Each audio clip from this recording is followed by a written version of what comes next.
Sabi na si boss eh. Boss! Ito yung bossing ko talaga. Mahal na mahal ko yan yung bossing ko niyan. Napaka ano niyan. Napaka low-key lang pero matinik. Eto na.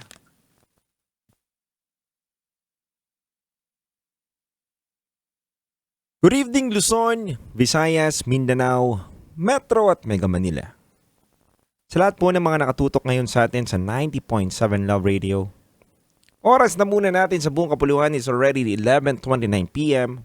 at kasama nyo po ang titindig sa mga pinaglalaban ninyo. DJ Titangelo.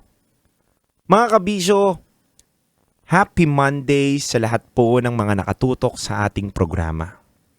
At nasa kabilang linya na po natin ngayong gabi na to ang ating top secret caller. Kaya hindi ko na po papatagalin pa mga kabisyo, kilalanin at pakinggan na po natin ang kanyang kwento.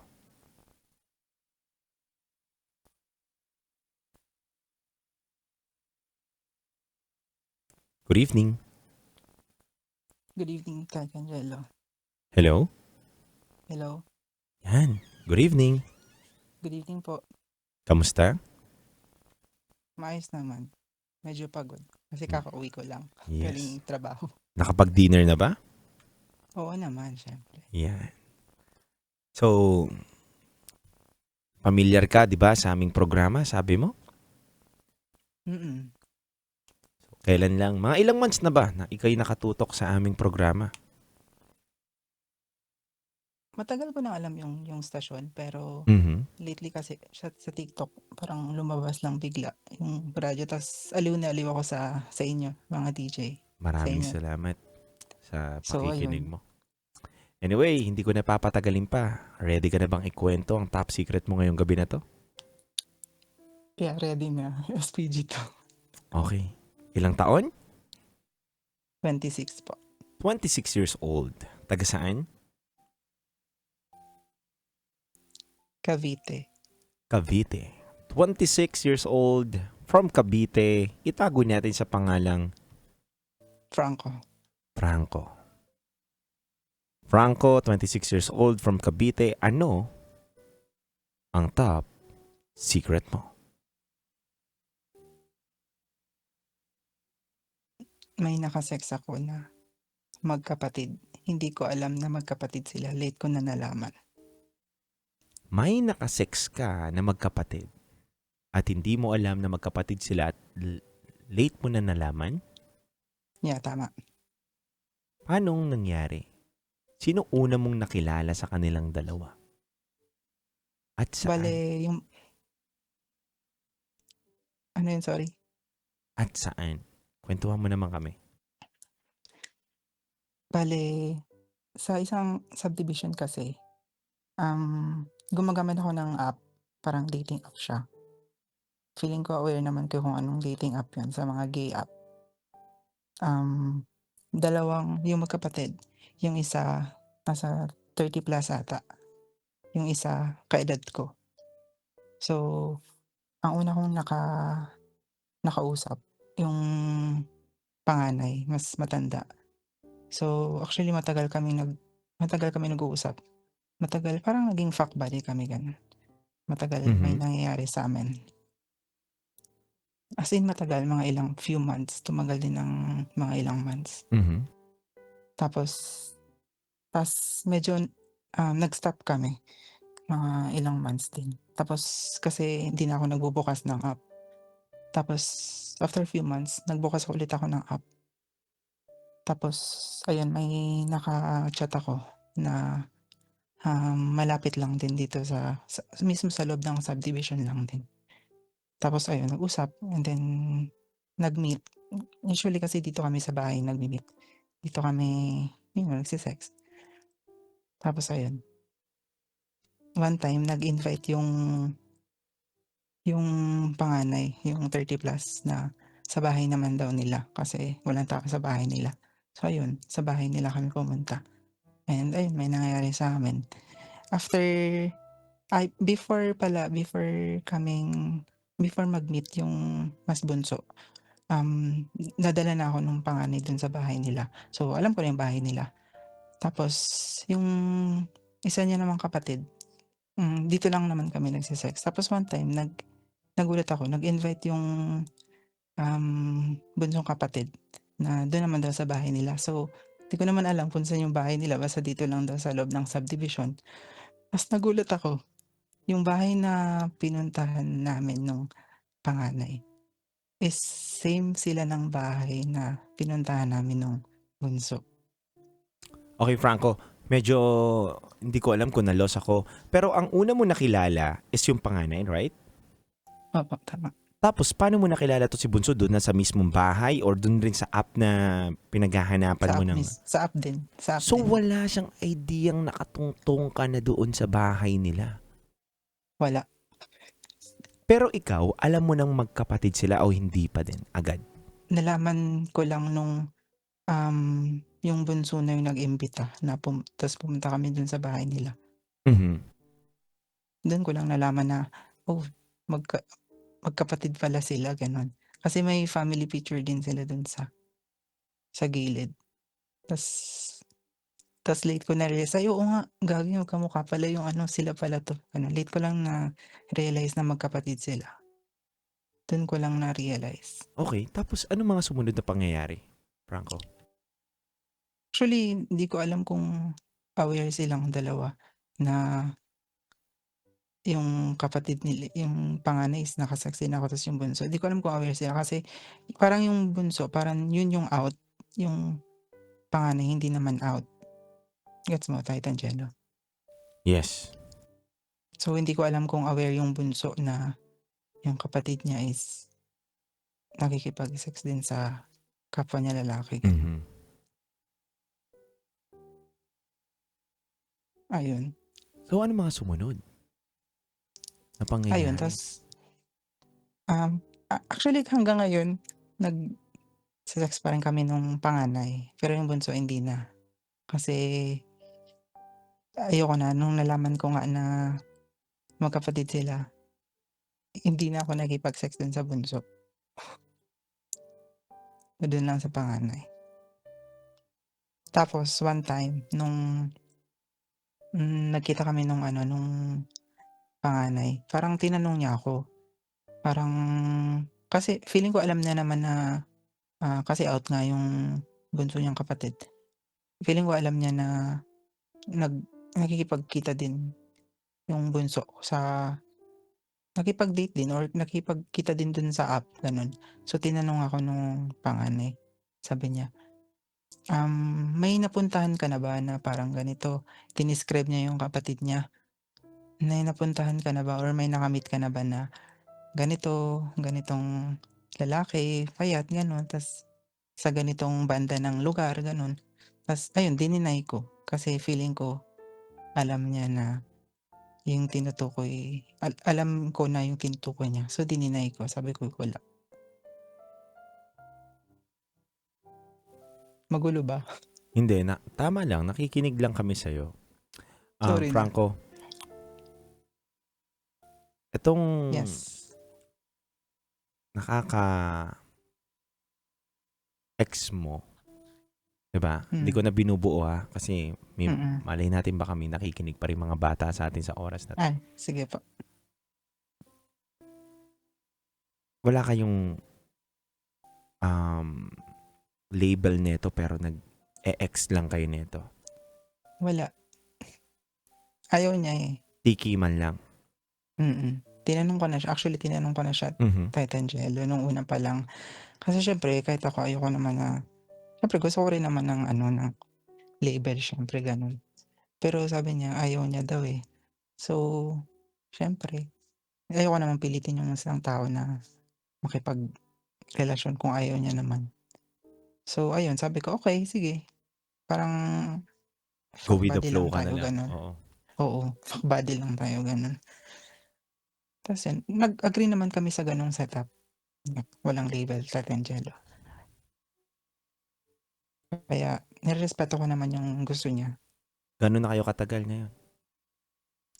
na ano, na fuck buddy. Oh, F-buddy, di ba? F buddy pala. Mm. Actually magwa 1 year na, tagal na. Ano yun? Ito Franco, gusto ko lang din malinaw o malaman na siya ba hindi na siya tumitikim ng ibang guy, tingin mo? Actually sinasabi niya naman sa'kin, nakikipag-sex daw siya sa iba. Sa iba. Yeah. Ikaw, nakikipag-sex ka din sa iba? Actually bihira kasi nga sobrang busy sa work. So, actually minsan pero yung ano lang, hindi naman totally yung may penetration. Yung side, alam mo yung side lang, gano'n. Hindi ko alam yung side lang. Paliwanag mo sa amin. Pag sinabi ko kasing alam ko, baka pag-isipan ako ng mga yan. Hindi ko alam eh. Paano ba yung side lang? Side, ano yun, parang walang penetration, gano'n. So, BJ lang, gano'n. Ngayon alam mo na. Kain-kain lang. Walang pasok-pasok. Gano'n. Yep, you're right. Pero ito Franco, hindi naman sa pinapangunahan kita o nagmamarunong ako. Hindi ka ba natatakot na pwede kang magkaroon ng sakit dahil ang taas ng rate ngayon ng HIV, di ba? Yeah. Actually, aware naman ako sa ganyang kasi syempre as a healthcare worker, aware naman ako sa mga sakit-sakit na yan. Actually, isa yan sa mga pinag-aaralan namin. So, medyo inline yung work ko sa ganun mga case. So, syempre, sa dapat, aside from awareness, dapat, tawag dito, alam mo yung ginagawa mo, parang safe lang lagi, ganun. Lagi naman dapat safe lang. Tsaka dapat, syempre, importante din yung regularly, dapat nagpapatest yung tao kung alam mo naman na sexually active ka, kahit lagi ka namang gumagamit ng protection. Importante yun. Tama. Mm.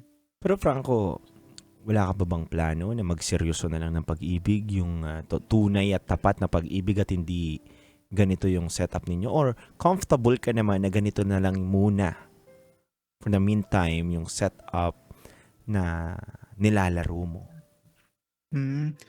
Actually, gusto ko rin naman, nagta-try din naman ako. Pero kasi, ewan ko ba, parang takot ako sa commitment, parang gano'n. Triny ko na before makipagrelasyon, pero ayun, parang hindi hindi ko mapanindigan kasi nga yung oras parang iba yung oras ko, sa oras niya parang gano'n. So, in the end parang, nagkakalabuan gano'n, miscommunication. So, parang hindi ko nabibigay yung, oras na parang dinidemand niya ng tao na 'to. And ayun, hanggang sa sabi ko na lang, sige, parang let go na lang kasi nga hindi ko rin naman mapanindigan yung relasyon kasi nga kulang yung oras. Importante kasi yun, 'di ba? Ayun. Tama. So, at least aware ka rin sa sitwasyon mo ngayon, 'di ba, na hindi pa talaga ito yung right time para relasyon ka dahil ang hirap makahanap ng tamang tao na iintindihin din yung sitwasyon mo at oras mo na kaya lang ibigay sa Tama. kanya, 'di ba? Tama. Agree rin naman Tama. ako. Pero syempre, ang concern lang din naman natin wag sanang umabot sa punto na makahanap ka ng katapat mo na may Yeah. sakit pala, 'di ba? Nakakatakot 'yun eh. And kahit tama ba ako, Franco, kahit health worker, 'di ba? Kahit ikaw mismo sa status mo ngayon, pwede pa rin magkasakit, 'di ba? Walang sinisino ang Oo sakit na 'to, naman, 'di ba? walang sinisino ang sakit kapag mga sexually transmitted infections. Mhm. Wala, kahit mayaman ka, mahirap ka, as long as you are exposed, wala, lagot ka. Yes. Totoo yun. Kaya doble ingat talaga. Maingat na Oo. maingat. Kailangan. Franco, may gusto ka pa bang sabihin? Actually wala naman na. May last message ka ba dun sa taong ka-F-body mo ngayon or sa sarili mo? Bibigyan ka ng oras para magbitaw ng mga salita. Wala naman, nag-usap naman kami nun pero feeling hindi naman yun nakikinig Kaya nga tumawag ako kasi alam ko hindi siya nakikinig. Kasi for sure 'pag kung makikinig siya, mag-cha-chat yun sa'kin. Anong work pala niya? Bago tayo matapos. Ang sabi niya sa siya nagwo-work, sa BPO ata or sa customs, parang gano'n. Oh. I see. Okay. Pogi to. Ano Yeah. itsura? Okay lang. Hindi matangkad. Mas matangkad ako sa kanya. Pero okay naman yung itsura niya. May kamukhang artista. Wala. Wala DJ. Iniiwas mo ah. Alam sabihin ko kamukha mo. Mahirap yun.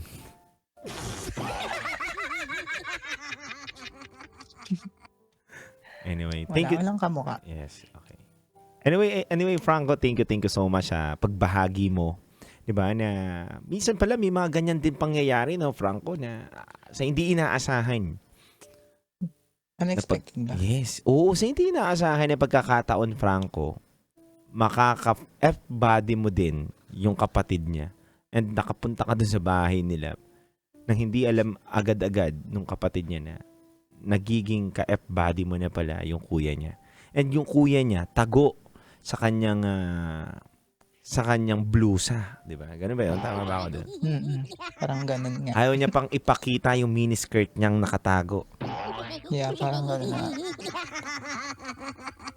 Pero, syempre, respeto lang din Yeah. kanya, 'di ba? Respeto. Sa ano man yung gusto niyang itago, 'di ba? Kung hindi siya open, wala namang masama kahit ano man ang gender identity natin, wala namang masama eh. Ang mahalaga maging open lang tayo. At saan tayo comfortable, sabihin man natin o hindi, okay lang 'yun. Yeah. Tama Ano- naman. Franco, thank you so much Thank you, TJ. and God bless. God bless po. Thank you. Thank you, Franco. Lagi ka lang tumutok. Thank you. Bye-bye. Mga kabisyo, napakinggan po natin ang storya ni Franco.